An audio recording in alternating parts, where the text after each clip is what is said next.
Tech Lyceum, a podcast by Birlasoft. Get set for a brand new podcast series by Birlasoft.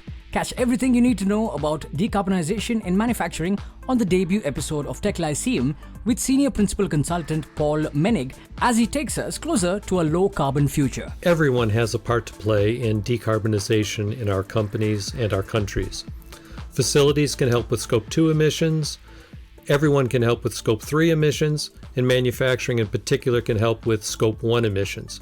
We're going to need IT to help us with bringing it all together, standardizing it, and making sure that it can be audited by people that are concerned, especially our governments, with meeting the goals for the Paris Climate Accord. All this and more, only on Tech Lyceum, a podcast by Birlasoft. Tech Lyceum, a podcast by Birlasoft. A big hello and welcome to the first episode of Tech Lyceum, a podcast by Birlasoft. I'm your host, Neerja, and I'm looking forward to bringing you some very unique perspectives on this show. So in this podcast, we're going to be talking about decarbonization in manufacturing and why it's important to shift towards a low-carbon future. Now, there's something to be said about how the manufacturing sector can reduce emissions, leveraging technologies to create a clean economy and increase competitiveness on the global stage. Let's hear more about this from our guest today. We have Paul Menig, who's come aboard as a senior principal consultant with Birlasoft. Now, he has more than a whopping 4 decades of experience and has held leadership positions at General Electric, Eaton, and Daimler Trucks. His experience since graduating from MIT, that's right, spans across medical, defense, aerospace, manufacturing, and transportation industries. For the last decade, he has spoken at many conferences and has worked with everything from startups to multinational companies on future products, strategy, and business improvement. He truly is a thought leader and speaker on manufacturing, technology, and transportation, and we're very excited to hear his thoughts on today's subject. Welcome, Paul. Great to have you. Thanks very much. It's wonderful to be here. All right. Now, Paul, most of the Fortune 500 companies are now making net zero or carbon reduction commitments, right? How do you see the manufacturing industry play out and move towards a low carbon future? I like to break it down into 3 parts based on the organization that's involved. So there's manufacturing operations, there's facilities, and then there's the back office. Mm-hmm. So the manufacturing operations gets concerned with making process improvements, cost reductions, and now they have the added goal of carbon reduction. They can be using cleaner oils for machines. They can come up with better ways to reduce wastewater. They can recycle the cardboard. These are obvious things they can do. Yeah. It's less obvious that for carbon reduction, they could also be improving efficiency, improving quality, and speeding the time to manufacture and applying the techniques for lean manufacturing. These are all key performance indicators that manufacturing has had for a long time, and they have a positive impact on carbon reduction by reducing the energy per individual product created. And I look at these all as these are the Scope 1 emissions that people talk about. Mm-hmm. Now, the facilities department, they're responsible for the energy used in lighting, and they could make more use of LED lamps. They can control heat and air conditioning and isolate different sections of the building. They could redo wastewater processes. They can choose the right sources for electricity that are clean, and they control the time of use for that electricity. This is what most of us call Scope 2 emissions. Now, the back office doesn't get away free. They can control inventory. They can redesign the products to be more environmentally friendly. They can choose the suppliers that meet a variety of their current and new requirements. And they can eliminate the low volume, low margin products that are taking far too much time and energy to produce. From what I've seen, a key is to get everyone involved and look at everything. Have a leadership team that's in charge of vetting the ideas, setting priorities for the efforts, and then tracking them to completion. We all need to go beyond talking about carbon reduction to actually achieving it. Companies will find that if they focus on saving the planet, they will create short-term and long-term cost savings for the companies. And the result's going to be a better company and a better world. But I see a bigger issue. Most everyone has recognized that a company's carbon footprint goes beyond the walls of its own buildings. Yeah. It can involve every company in the upstream supply chain and everything that's involved in the downstream sales and distribution channels. These are referred to as Scope 3 emissions, and most experts say they represent well over half of the footprint for a company. Trying to resolve all that, that's where IT comes to play, and they help bring all of it together. They play a critical role.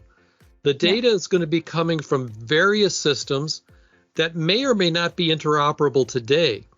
So IT can bring it into one set of centralized dashboards so that all of the people in the CXO office, the chief offices, can get the data visibility they need in a simple fashion to know what's going on. And once they can see the data and visualize it, they can see where the hidden carbon hotspots are in their value chain, and that enables them to set the right targets for reduction. Right. That's very well put. And, like you said, get everyone involved, because reducing, one's carbon footprint benefits everybody. So that draws me to the next question. We are aware of the Paris Climate Agreement and the need for global coalition to achieve carbon neutrality by 2050. So in your view, Paul, why is it that decarbonization has become such an important issue? Well, there's widespread agreement in scientific circles that the dramatic increase we've had in population over the last 200 years, from about 1 billion people in 1800 to over 8 billion people today, has had a dramatic impact on the Earth. It's taxing the resources of our Earth, our food supplies, our atmosphere, and is causing increasing temperatures and more climate issues. Now, you mentioned Paris Climate Agreement of 2015. These facts have been driven so that all but a few countries have banded together and agreed to the Paris Agreement. The countries have to regularly report their progress to the United Nations, and that progress is their nationally determined contributions. Most recently, in November of 2021, they reviewed these at an international conference called COP26 or COP26. Mm-hmm. Unfortunately, the world is not making the needed progress to limit temperature rise. So the fact that we're off target is adding additional pressure from the regulators in every country and shareholders of companies. In the United States alone, the Securities and Exchange Commission has now proposed rules for public companies regarding their reporting on emissions against the stated goals they've made, so that the shareholders will get information allowing them to assess risk for their company that they've invested in. What's interesting is further that those numbers are expected to be attested to by an independent organization, much as the financials today of such companies must be run past an outside auditor. The United States Congress is debating the Energy Innovation and Carbon Dividend Act. Denmark and several other countries are looking at significant carbon taxes on companies, especially those that are subject to the European Union emissions trading system. So shareholders are getting involved directly at many of the shareholder meetings of some of these public corporations. As much as 70% of the shareholders have agreed that we need to accelerate the reduction of carbon emissions. Within the public company shareholder business, there are also several organizations that review companies and provide guidance to the shareholders on how they should vote on resolutions, and that includes prioritizing votes on decarbonization, because they all recognize that if you don't achieve your decarbonization goals, you are actually risking the viability of the company, which reduces the value of the investment for the shareholders. Yeah, I mean, it's disappointing that progress isn't being made in the way that it needs to, right? But there's reasons for that, which we'll get to in just a bit. Right now, Paul, to reaffirm the need to decarbonize, because it's such an important, thing to take into consideration when you're making strategies and plans. What I can infer is that an organization needs to first understand their current footprint to then evaluate where they are in their decarbonization journey and where they need to go. So how are organizations measuring this? Is there a standard framework for measurement? Well, you're right that understanding where you are today is the first step in trying to get to someplace you want to be in the future. And understanding where you are today with carbon turns out to be a lot more difficult than people expected. As an example, Scope 1 emissions that we talked about earlier are often calculated in terms such as gallons of wastewater discharged or the total waste recycled in kilograms. The Scope 2 emissions often relates to the electricity and natural gas resources coming into the plant, and those can be measured, say, in megawatt hours of clean energy consumed. Now, the Scope 3 emissions are often estimates, and they're done in terms of CO2 equivalent. We need one place where all the emissions data can be stored and a need for a global standardized data model. That model would have data collected from multiple sources that would measure the confirmed carbon content, always in terms of CO2 equivalent, for all the operations across the entire manufacturing value chain. So at Birlasoft, we've been working with multiple clients to build that global data model and store it in the cloud.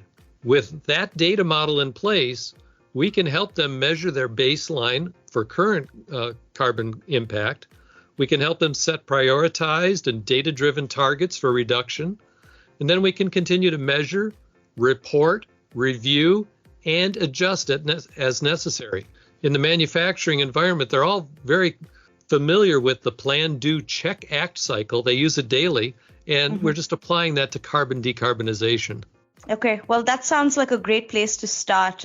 Paul, recently there was a BCG global survey which says that although 96% of the organizations have set targets for reducing emissions, somehow only 11% have actually cut their emissions in line with their ambitions over the past 5 years, right? What do you think are some of the challenges that they are being faced with in adopting decarbonization, and which companies would you say are doing it right? Well, the biggest thing I see is that carbon reduction is one of many goals that companies have to work toward. And in the last few years in particular, companies have been having to focus on more short-term issues due to the disruptions from the economy, the supply chain, employee absences, and now inflation, rising costs. However, the best companies do find a way to deal with both those immediate issues and still maintain a focus on long-term goals such as decarbonization. Another issue is that many countries and companies recognize that they don't have the resources themselves. They don't have the money. They don't have the skills necessary to address and tackle the decarbonization efforts. They have legacy systems in a manufacturing facility that often cannot track the simplest of measurements, such as the time per part, let alone measuring the carbon footprint per part. Some of that legacy equipment may need external sensors that are adapted to enable what people call Industry 4.0 type of integration that's going to be needed to track the carbon footprint. I'm also a little concerned about the Scope 3 emissions. It's like everybody wants to say it's outside my walls, and it's somebody else's problem to some extent. And, that's in the supply and the distribution chains. If it's less than truckload, such as UPS and FedEx, how would you proportion the carbon impact to the various shippers? If the fleet itself is reporting its improvements in carbon as Scope 1 emissions, should both the receiver and the shipper be able to report some of the same savings as Scope 3 emissions? I would think that might be considered double or triple counting of emissions. Now, you asked about companies. I'm not going to name names, but I do know of an independent engine manufacturer that I think is a good example of a company that gets it right in the long term, and they're one of those few companies that has goals for the near term, the midterm, and the long term. In fact, their long term is out to 2050 right now. To make it a priority within their company, they have a name for it. They focus on it on a regular basis. They report on it not only within the company, but outside the company. And they have a team that's dedicated to measuring and reducing the carbon. Another encouraging group of companies I see are those that we've always referred to as the oil companies. They have recognized the risk associated with just being an oil company and have now rebranded to being energy companies. They've recognized that there's strategic risk to the future of their companies, and so they have now diversified to include other forms of energy in their portfolios, especially renewables. Yeah, I mean, some companies are clearly carefully considering how they strategize to benefit the environment, right? And I think you've given us all something not to just think about, but go back and reevaluate as well. I do have one last question for this episode. What do you think are some of the short-term and long-term strategies manufacturers can set while building the roadmap towards decarbonization? Well, earlier I mentioned that I think we can have both a cleaner planet and better companies. So if the companies treat this as a high priority and they do it right, I see that they'll be able to achieve cost reductions, efficiency improvements, increase the quality of their products, and reduce their carbon footprint, especially of the Scope 1 emissions that are under their direct control, and they can do that quickly and have progress made by 2025. Now, it's natural then, once you have that positive momentum, that gives everyone the idea that we can really do this. It gives them the impetus to work on the next set of improvements, which would probably be from 2026 to 2040. And in that category, some aspects of Scope 2 emissions will be in that time frame because it takes time to take a power plant that's using coal or natural gas today and turning it to using renewable power sources so that we all get lower Scope 2 emissions. Now, the longer range goals, which were outlined in the Paris Agreement, take us out to 2050 and beyond. The items there that I'm aware of being discussed for the long range include such things as changing the fuel that we use in airplanes to sustainable aviation fuels, and continuing to investigate how to use hydrogen for planes. For cars and trucks, the immediate future is obviously electric, which is going to be enabled primarily by batteries. And there's one thing I haven't mentioned yet, going a step further. So once carbon gets into the atmosphere, you can actually pull it out. And so there are many promising pilot projects that go under the term carbon capture, utilization, and storage, often abbreviated CCUS. And I'm aware of more than 40 projects here in the United States alone since 2018 when a tax credit was passed for those projects. So to me, to finish it, manufacturers, irrespective of whether they're getting started on their carbon reduction journey or they're well along the way, they have to understand each and every action that they take in the right direction today will count ultimately in their nation's fight against climate change. Absolutely. Well, you heard it right here from Paul Menig. The journey to decarbonization is, yes, a challenging one, but by no means is it impossible. With the right strategies and priorities, I think companies can really tackle their decarbonization efforts in a smart and sustainable way. Thanks so much, Paul, for letting me pick your brain today. It was great having you. My pleasure. Thank you. Well, I hope you learned a little something from this episode of Tech Lyceum. I know I did. And here's something you may or may not know. Birlasoft, with its manufacturing mark approach, is actually helping businesses speed up their transformation with its platform-powered solutions. So whether it's about building a smart factory or powering your supply chain with AI and IoT, we ensure your transformation happens at breakneck speed. That's Birlasoft. Birlasoft for you. I will catch you on another episode of Birlasoft Pulse, a really cool podcast series brought to you by Birlasoft. My name is Neerja, and for now, I'm signing off. You were listening to Tech Lyceum, a podcast by Birlasoft.